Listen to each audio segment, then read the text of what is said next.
Niala tato antrano aho androany tsy nieritreritra ny ifanenanany ahitanao akory izany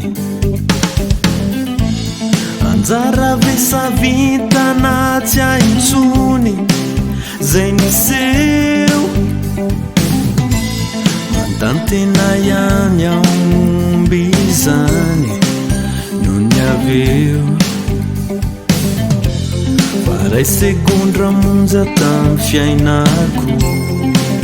de nampiovy ilay tantara satria tsy afaka antsaiko intsony aho lay endrikao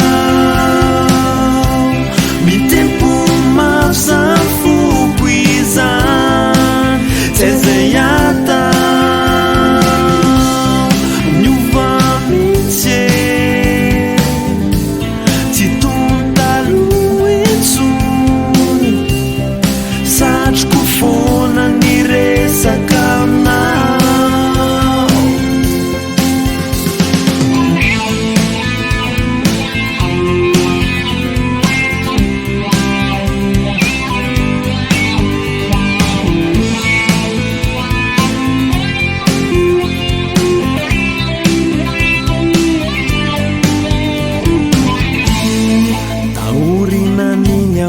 lasa tsy mahita tory mieritreritra anao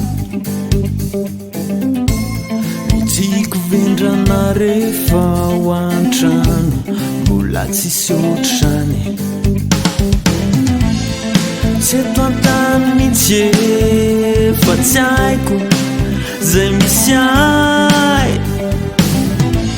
mandantena ihany aho momby izany rehetra izany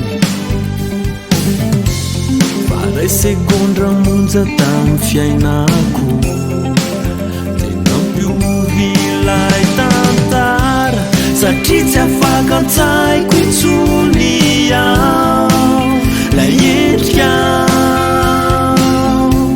mitempo mafisafoko izany tsy aizay ata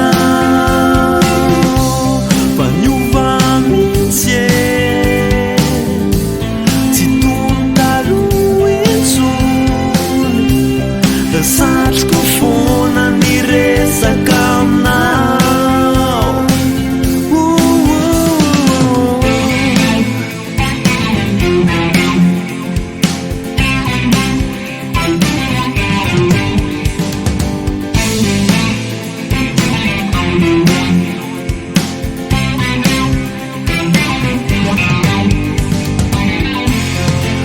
segondra monja tamy fiainako